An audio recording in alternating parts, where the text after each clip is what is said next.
Well, the Husky women's basketball team are Canada West champions. Premier Scott Moe is off to Europe, and Saskatchewan has a budget. And we are back for another week with the SKoop podcast. Sally, Kevin, great to see you guys. Hey, Dale. How you doing, Dale? Good to see you, Sally. Good to see you. I'm doing good. Hey, so we're gonna talk about the budget. We're gonna talk about the NDP Liberal federal non-coalition coalition. This we're gonna talk about really what it is and the weird kind of terminology that's being used. And we're gonna go through our Hansard Hot Takes. But I wanted just to quickly talk at the beginning. I'm not sure if people saw this story, but we the three of us I think it's kind of funny. So the story from the RM of Dufferin, which is basically it's between Lumsden and Chamberlain along Highway 11. They were having a council meeting recently and had a bit of a visitor. So this is the headline from the Star Phoenix: nude stranger takes the floor in Saskatchewan RM's Zoom meeting. And this took me back to the start of the pandemic. I'm not sure about you guys, with all the Zoom bombing that was going on at that time, and I hadn't seen anything like this in a couple of years now, it seems. So I got a great laugh out of that, and yeah, hopefully things like that never happened to you guys when you were working in committee, doing committee work or anything like that. No, Sally, I've managed to not be nude on Zoom as of yet. 2 years into. Well, no, not you specifically. I'm not. Obviously, we are people that would never get into those situations. But yeah, I had a good laugh in those, and the poor counselors and administrators at the RM of Dufferin. And anyway, so it seemed like they handled it with reasonably good humor. But there's the, like, somebody doing that on purpose, and then there's, as we saw happen, I guess in the federal parliament, the kind of by accident, where somebody forgets the camera isn't off or something like that. But this seems to be, some people get their kicks in funny ways, man. Yeah, well, you do enough of these Zoom calls, which all of us have done over the last couple of years, and you're going to have some interesting experiences, either on the receiving end or you're involved. Fortunately, I haven't had any to my knowledge, but I do recall the federal member of parliament, I guess on a couple of occasions, found himself in a more exposed than what he probably had intended. And of course, there's the infamous Jeffrey Toobin on CNN episode that all of us remember. It forced him to the sidelines for a little while, but that was interesting. So on the RM of Dufferin one, was it someone who actually crashed their meeting, or how did it come about?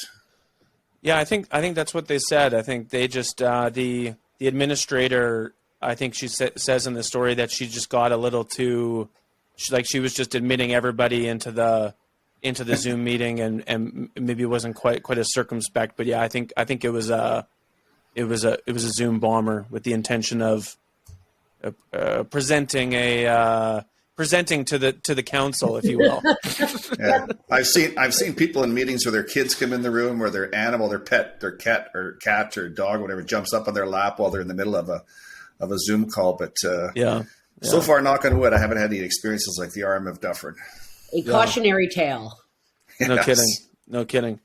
So we yesterday, so we do this podcast on Thursday afternoon. So yesterday, the budget, the provincial budget was released, the 2022-23 Saskatchewan budget, which was titled Back on Track. That was delivered yesterday by the finance minister, Donna Harpower. And Sally, I saw you in the gallery. We were kind of sitting right across from each other, but then you disappeared afterward, and I didn't see you. But Kevin, were you there as well? Did you attend?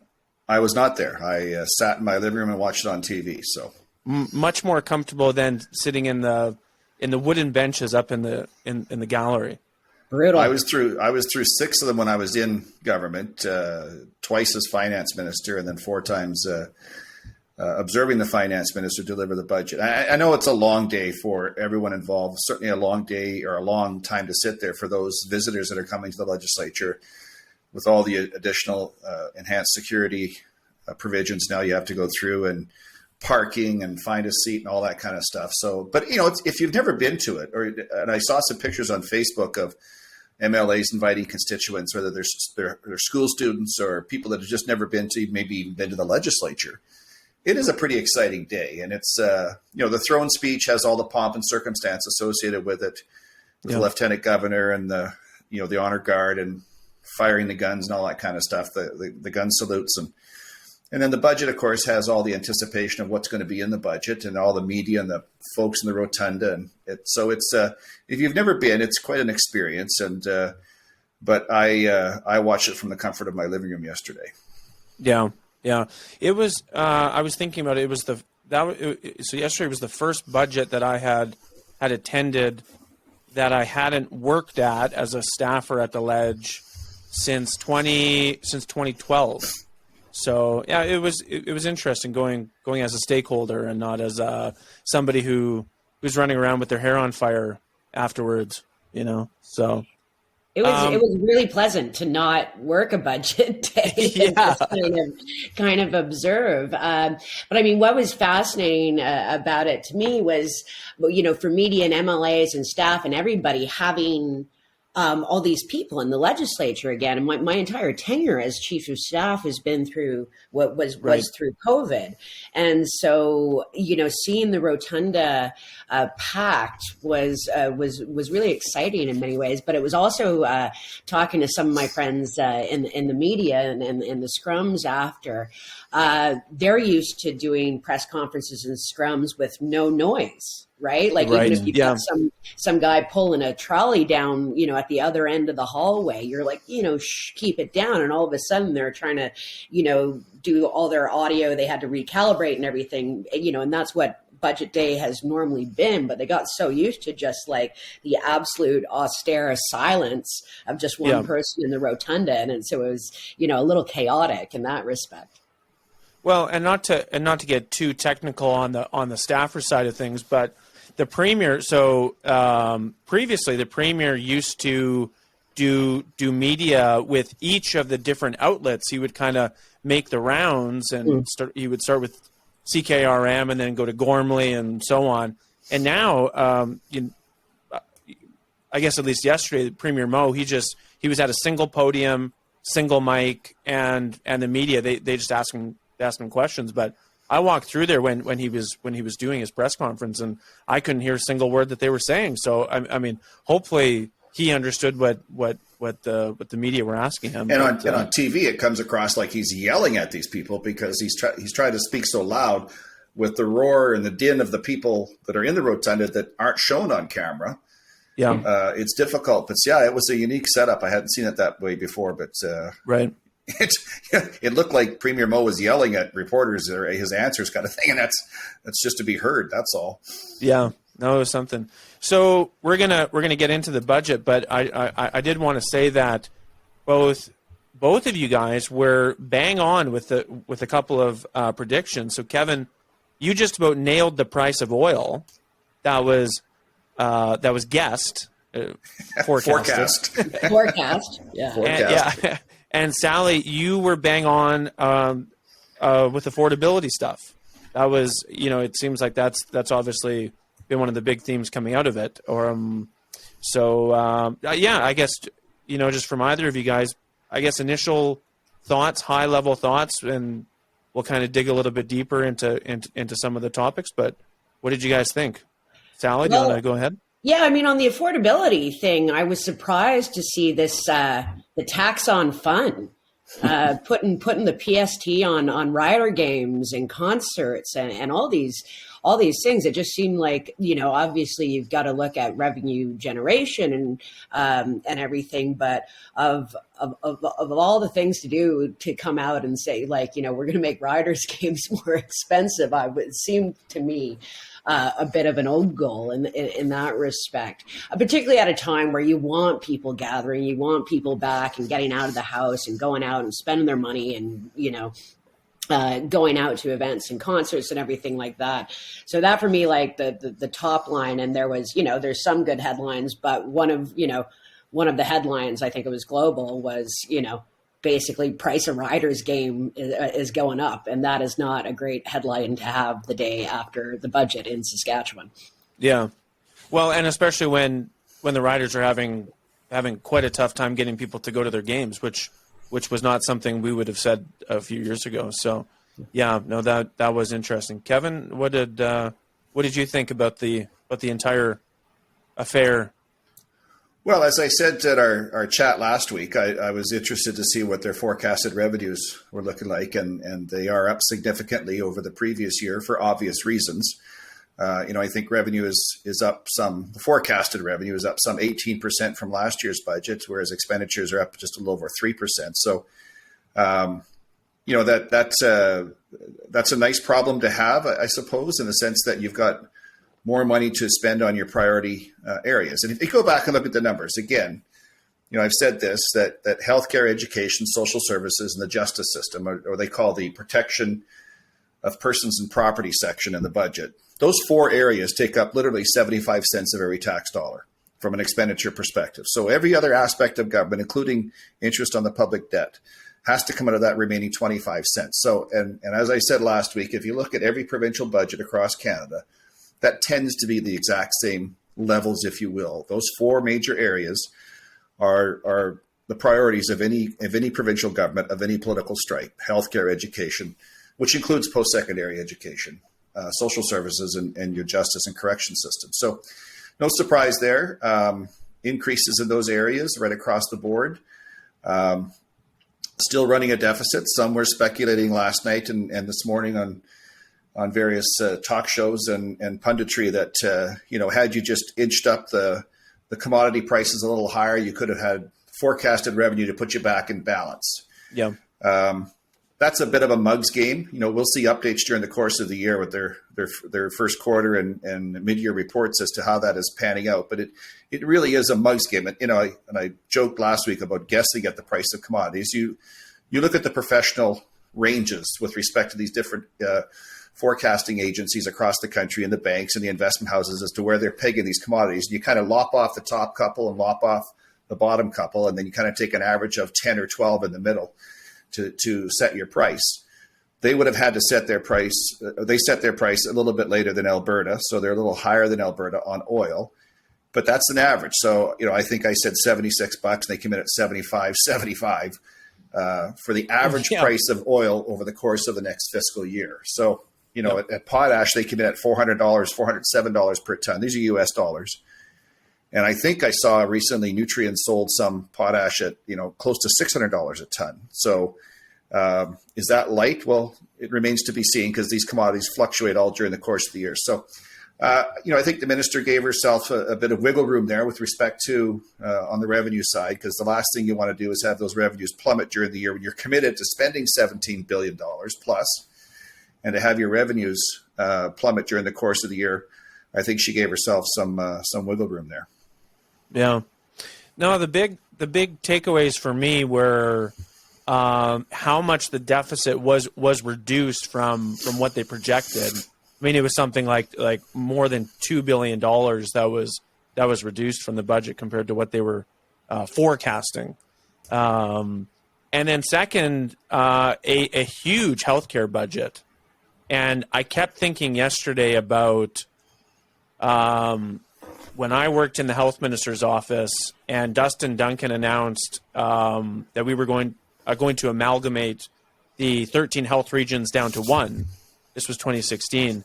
In that press conference, he said that the days of healthcare spending of 6 and 7% increases are done.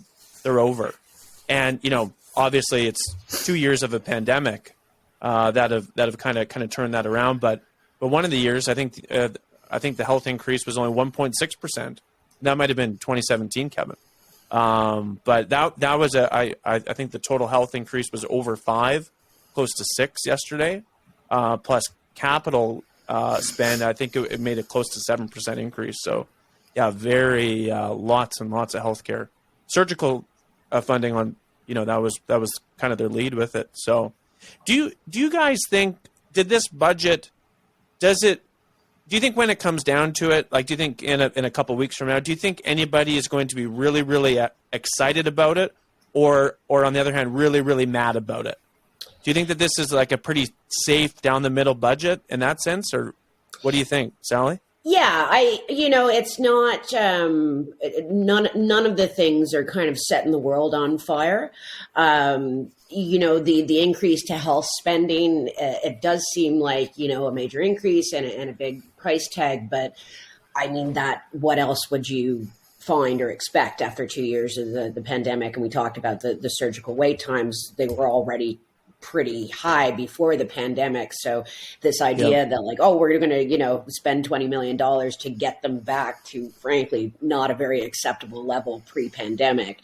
I mean, that's natural, but I don't think you don't have a lot of healthcare workers, out there kissing the ground the government walks on for that. What I found interesting, because the last budget, basically, Budget Day is the only day in session that is the government's day. Session itself is really the opposition, right? And so you want to get as much jam as you possibly can out of that budget in terms of good news. The other thing, kind of the budgets of the last couple of years, because of, the limit on mobility and stuff like that, normally budget rollout is, you have the politicians and the local MLAs out announcing and re-announcing and re-announcing and re-announcing all the various different funding areas that have been done in the budget. They haven't really been able to tour the budget over the past couple of years, and that goes for governments across the country in the same way you traditionally would in terms of a budget rollout. And so I was kind of looking for what are the things that you're going to be able to go out and announce and re-announce. And again, I didn't see a lot of those. We used to call it when I was working for finance, the shiny pennies. You know what I mean? Those little bit, they might be, a boutique tax credit here or whatever. There wasn't a lot of that. On the flip side, is this, going to enrage people all across the province? No. Again, like I said, those kind of the tax on fun. I know the opposition will continue to have some fun with that aspect. I imagine that will be a lot of their social media and things like that. But again, it's not one that's going to kind of bring the pitchforks out to the legislature. So, I mean, I think a few days from now, nobody's going to be talking about it. And, that's better than people being enraged, but it's also, you're not really getting the maximum out of your budget day. Yeah. I think the Premier and the Finance Minister, I think they were smart to wait until October to expand the PST on the PST on fun. By the way, Sally, I think you might have a good line there. Just saying. Well, it's not my first rodeo, Yeah. So, anyway, did anything else stand out? I mean, obviously, this increase it's not the film tax credit, which I think some people will talk a bit about that, but this the film grant, that was a big increase, and it seems like I feel like it's one of the things in the budget where, because it's been 10 years since the film tax credit. And Kevin, you were the finance, not finance, you were Parks, Culture, Sport Minister at that time, right? No, I was. The Honorable Bill Hutchison was the that's right, the minister at that time. But I was happy to see that. I have openly admitted I thought that was a mistake by our government. It was certainly a mistake the way it was done. And I've said this in speeches, and I've said this to those that are impacted by that decision, that there's no other industry in Saskatchewan that we would have done what we did to the film industry by simply eliminating that kind of lifeline effective midnight that night on budget day, so to speak. And I wish that in my time in government, if I had one do-over, it would have been that. So I have talked to various folks, producers, others involved in the film industry many times since then, and have lobbied my former colleagues when I was in government and now out of government to take another look at that. So I was delighted to see that they, it's not back to, well, actually it's back to the kind of money we were spending back in the day when it was eliminated. It was in that $8 or $9 million range. But so, if this money is dedicated towards film and television, a couple of the conversations I've had with some producers is that's a very strong base for attracting some television, certainly television. There's these streaming services now, and utilizing that soundstage. So I was delighted to see that in the budget. The other thing that jumped out at me that was of interest was this Saskatchewan Indigenous Investment Finance Corporation, which will provide loan guarantees for up to $75 million for the private sector lending institutions to lend to First Nations and Indigenous organizations involved in resource and value-added agriculture projects. So I'll be interested to see what that spurs on, and that kind of innovation is the stuff I like to see in budgets.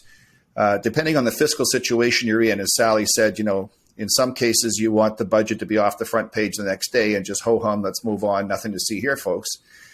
And again, depending on your electoral cycle or your fiscal situation, again, you want people talking about your budget for weeks and weeks, after the budget, because of these kinds of innovative things you announced in the budget. So, and the tax on fun, the tax on sporting and entertainment issues, I was curious about that. The minister linked it to the surgical initiative, the surgical, reducing the surgical backlogs, $21 million per annum, $21 million in additional dollars for the surgical backlog. That was, when you're a resource-based economy and you're trying to move away from that reliance on resource revenues because they're so volatile, you're trying to find a way to expand your tax base such that you can maintain the services that you need to provide.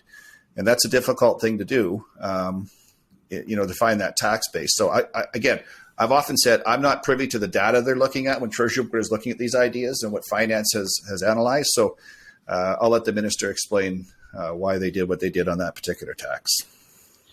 I want to go back to the film grant, the money for that, and I have to confess my kind of conflict of interest in that my mother is an independent filmmaker. And has been. So I grew up around a film, and could probably help her write a grant application in my sleep. Being an independent filmmaker in Newfoundland, that was all what it was all about. And I talked to her about this last night. And the problem with the $8 million, and I mean, obviously it's better than nothing, but with the elimination of the film tax credit, there is simply no industry in Saskatchewan, and you can't just put a production together out of nothing. All the people that run a film production, the gaffers, the best boys, the audio, the cinematographers, everybody, they all live in Toronto or Vancouver or Winnipeg.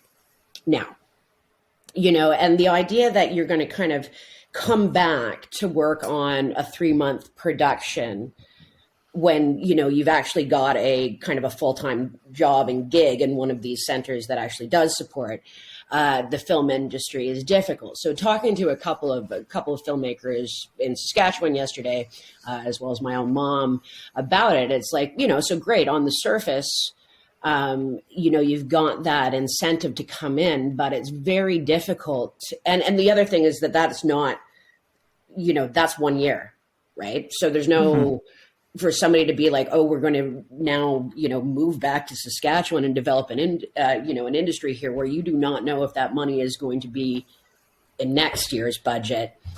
It's a pretty hard sell.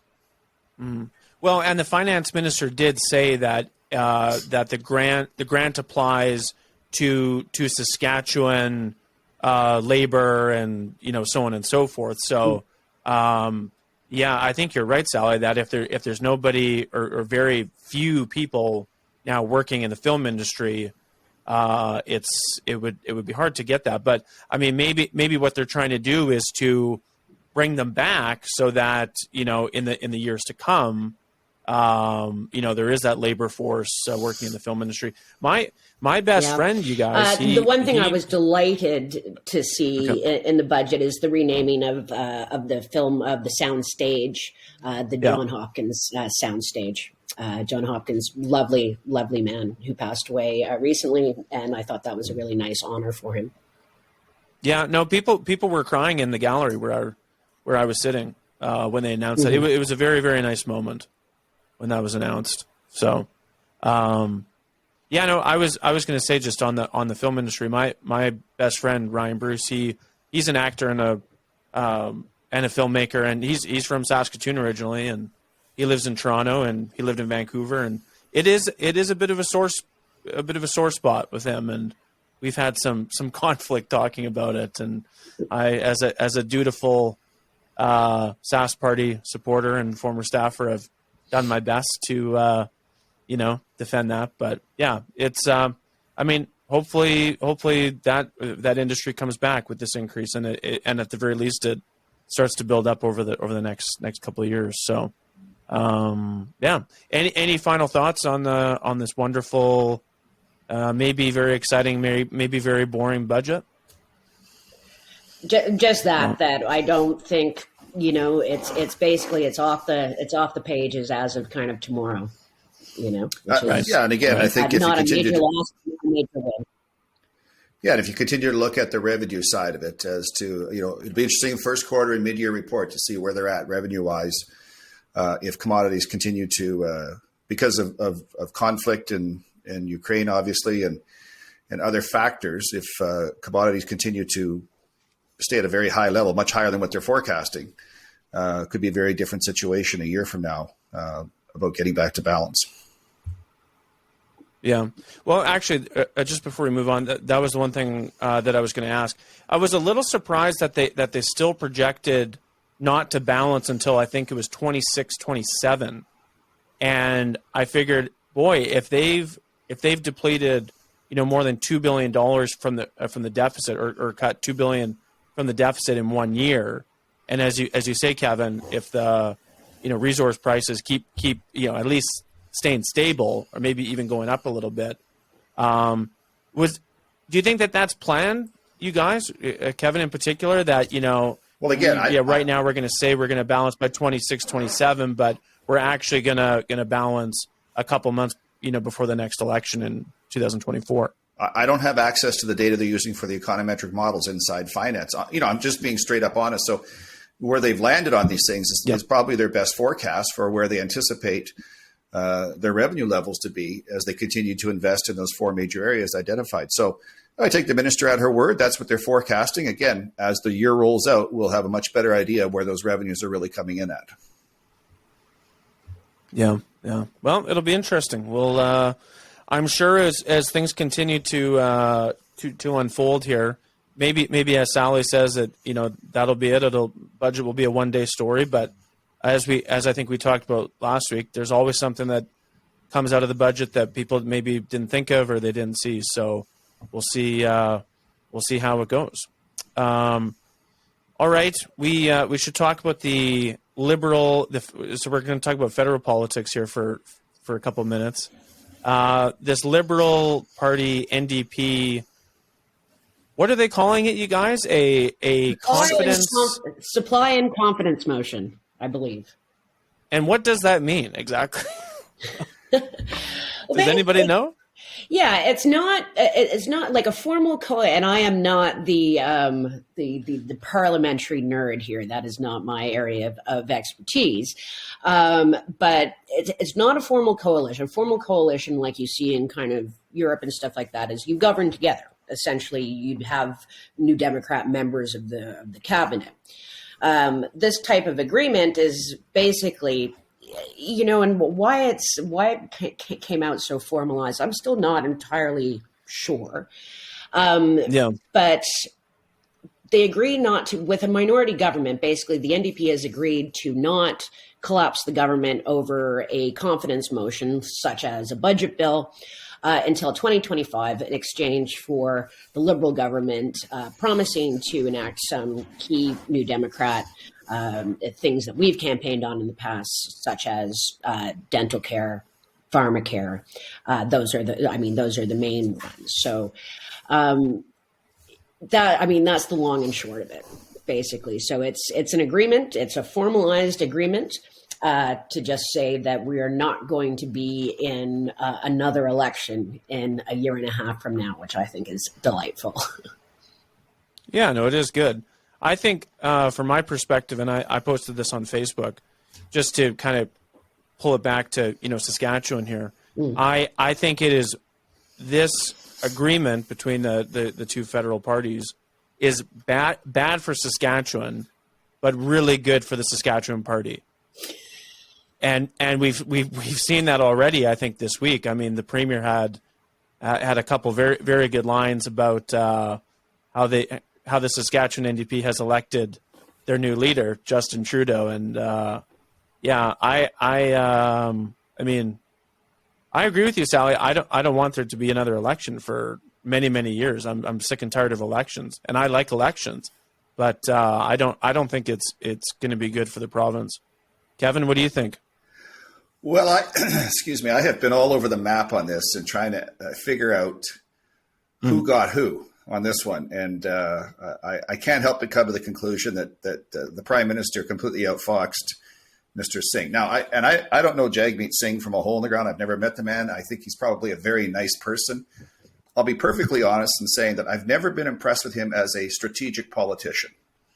And I don't mean that personally. I just, all of us have, in their respective political parties, you have to think strategically. And I, for the life of me, can't figure out why the federal NDP would not have held their cards on virtually every issue where they could bring the government down, and would have gotten more out of the federal government, the federal Liberal Party, than by now carte blanche giving them a free pass for 4 years or 3 more years on every confidence vote, not even knowing what's going to be put up as a confidence vote, whether it's legislation or the budgets or what have you.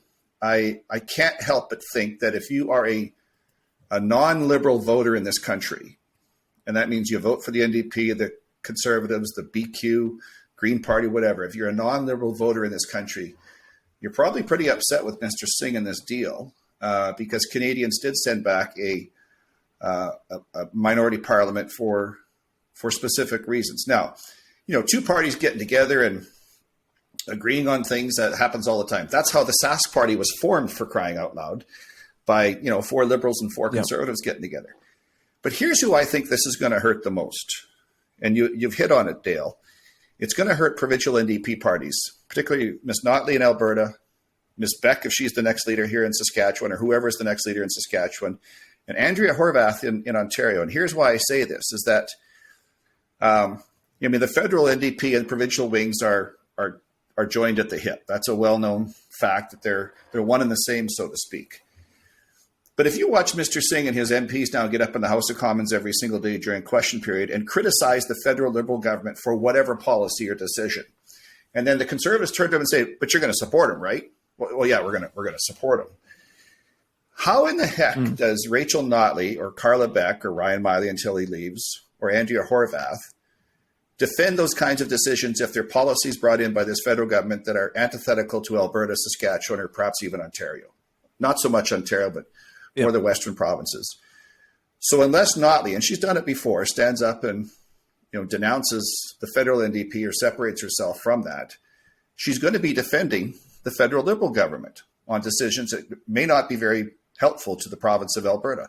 Similarly, here in Saskatchewan, how do the provincial NDP, unless they completely dissociate themselves from their federal cousins, how do you stand up and defend decisions that the federal Liberal government are making if they're antithetical to Saskatchewan? So, it's fascinating to watch, but that's, I think, in the long run. And I saw a column or reference in one of the columns by one of the political scientists saying that exact same thing as well. That's what I was thinking of when I first heard about this, is how does this impact the provincial NDP, particularly Notley, who's going to be going to the polls next year, and certainly here in Saskatchewan, whoever the next NDP leader is. As somebody who worked at the Sask Party headquarters and ran Facebook ads that featured the photo of Ryan Miley and Jagmeet Singh with their skateboards and their bicycles, I think the unwinding of between the relationship between the two, I think it's tough. I think Ryan Miley had a tough time with it. I mean, it's hard when you're I'm in agreement. Sally, what are your federal colleagues saying about this whole deal? Are they excited, or are people dragging their feet a bit? Well, I mean, I think for a kind of you're absolutely right of the challenge that it creates, in Saskatchewan and Alberta. I think BC, it's, it goes over quite well. Federally, people are quite excited. It's basically, the idea is that what do you what do you actually get in a and we talk about the strategy and obviously the more cynical side of politics in all of this, and that's, I'm a strategist myself, but thinking about what you're actually able to accomplish for Canadians with 25 seats in the House. And for, a bunch of seniors or people low income to be able to go to the dentist without opening their wallet is pretty significant. Right. And so yes, when this happened, I was thinking obviously of that, of some of the challenges it causes, in Alberta, but had to take that kind of step back for myself. And there you have, an opposition party with a smaller number of seats who's actually able to accomplish something for Canadians, which is pretty great. On the Alberta side, obviously it creates a challenge, and God knows Jason Kenney needs something right now to work with. Yeah. I don't know that is going to being able to wag his finger at Rachel Notley and the federal party. And as Kevin said, Rachel has had no problem in the past of poking her finger in the eye of the federal party when she needs to, and I imagine you will see that again. But I think Jason Kenney's going to need a whole lot more than that, if he even manages to hang on, as we see in the next couple of weeks. Horvath is a different thing. Ontario is a totally different animal in that respect. I think maybe there's a challenge there, even though, they have significantly more seats than the Liberals in Ontario.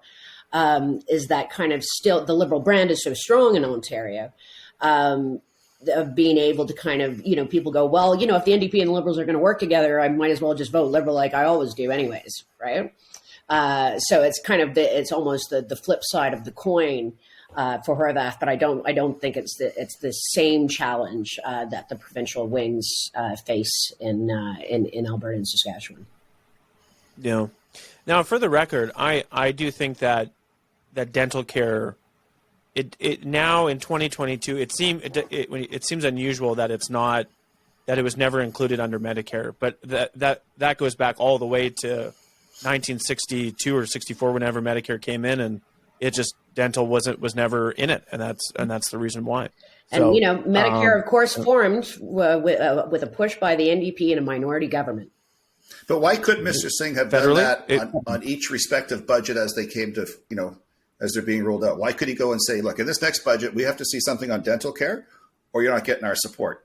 So, the cynic in me, I wish sometimes the party leader would just stand up and say, we're dead broke. We can't afford an election. We got to raise some money over the next 2 or 3 years, having a hard time attracting good strong candidates for competitive ridings. So we need some time. Therefore, we're going to set up this agreement with the federal Liberal Party. But I just think he gave too much away too quickly that he could have extracted over the next 3 years. To Sally's point, the fourth party in the House of Commons with that kind of power, leveraging it over a minority government for the next 3 years, to me would have been far more strategically better for that party than to just say, okay, give us these couple of things, which the Liberals were probably going to do anyway, and you're good to go for the next 3 years. I think, to Sally's point, if you're a non-Liberal voter in the next federal election, you tend to vote NDP or Green, and you think, well, why would I even waste my vote? I'll just vote Liberal because they're going to support them anyway. So, people have said, is this the beginning of the Liberal Party subsuming the federal NDP party? I'm not so sure I want to go that far, but it certainly gives one pause to think about strategically what were they thinking here. But I tell you, one person who's a real loser in this, I think, is Jean Charest. He's already kind of fighting the idea of being yesterday's man. And, you get 2025 down the road, he's 73, at that point. He's like Joe Biden by that point. So that's where I would kind of be thinking if I was on his team in the conservative leadership race that, right now in the cut and thrust and minority and, are we going to be in another election again? And what he has going for him is that kind of like adult in the room type of vibe. But I think, making that argument and 3 years from now, I don't think he'll be 73, Sally. Tough. I don't think Charest's that old. I could be wrong. I think he's like 64 or 65 right now. I could be wrong, but it's a good point. He'll be old regardless. Well, in your eyes, Dale, guys my age, guys my age are like, well, he's not that old, but or you're in your mid 40s though. I thought. Yeah, well, you're very kind. I'll be entering my 6th decade this year, so I'm a little older than you think. Congratulations. But the flip side of that as well for Charest is, this will give, if he wins the federal leadership, conservative leadership, it'll give Canadians, a chance to re-engage with him over the next couple of years. It'll give him that opportunity without having to go straight into an electoral battle to crisscross the country and let Canadians get to know him again. And I've met Jean Charest. He's a very charming individual. He's very articulate. He's very well spoken in both official languages. So he would be a formidable opponent given opportunity to spend some time with Canadians getting to know him. But, the age factor could be playing against him. I don't disagree with that. Yeah. Just before we leave, it seems like the NDP is focused in this deal on the social programs, which is understandable. I am going to keep my eye on, as I suspect you both will as well, as if they start to get their hands involved in the natural resources side of things, like energy development. I mean, obviously there's not much happening to begin with the Liberals in terms of pipelines and whatnot. But Saskatchewan wise, I don't. That's where I'm quite nervous. They're going to get involved, Dale. There's no question about that. They're going to get involved. They've already signaled to the Liberal government in Newfoundland, Labrador that they don't think offshore oil development is worth it. They've already said that. So, this is to a provincial Liberal government in Newfoundland, Labrador. So they're going to get involved in that side of it. Right. There's no doubt about it. Well, I hope they don't. We'll just say that. Anyway, great discussion. First time talking about federal politics, so that was fun, you guys.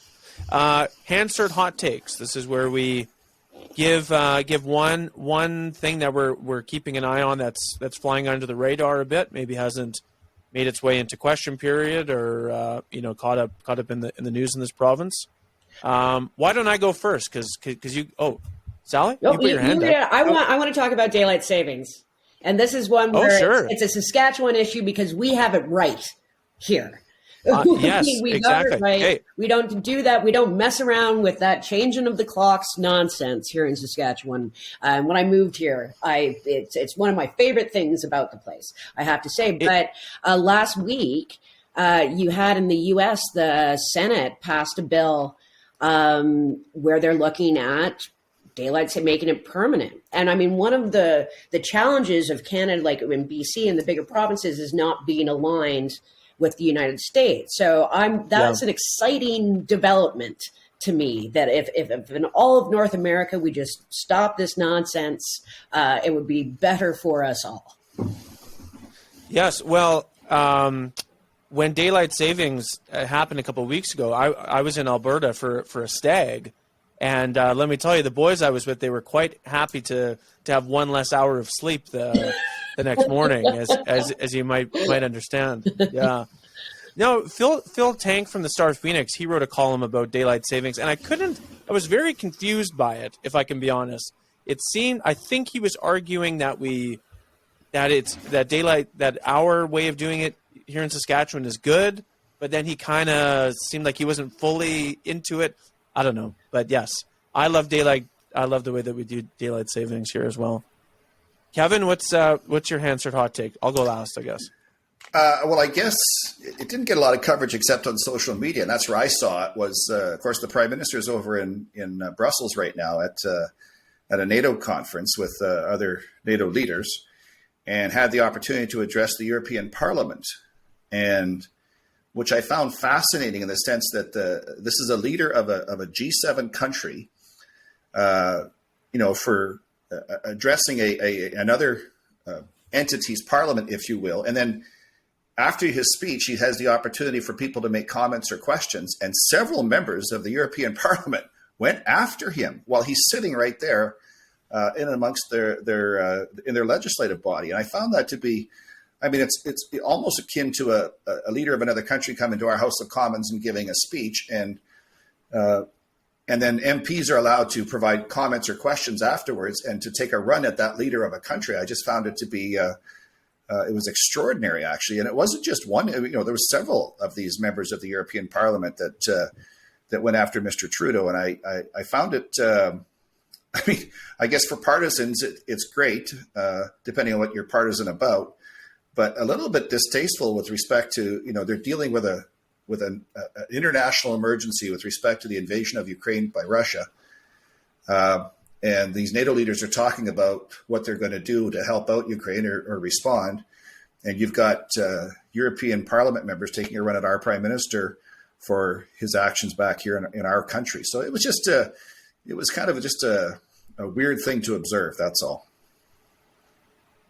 Yeah, it wasn't. It was kind of a weird diplomatic or undiplomatic thing, wasn't it? But, yeah, you're right. People on social media, of course, were very excited about the whole thing. Anyway, it's for another day. Anyway, my Hansard hot take is a bit of a cop out. I'm interested in, as I said earlier, talking about the budget. I'm interested in what will become a thing that wasn't expected to be a thing, which is always, as a former staffer and as all of us who used to work in politics, it's a terrifying couple of weeks when you're not quite sure what the media is going to dig up, or what community group may have had their funding slashed, or whatever the case may be. So I'm interested to see what pops up from that. So anyway, that was another good episode, you guys. Thanks for joining me. Thanks so much, Dale. That was fun.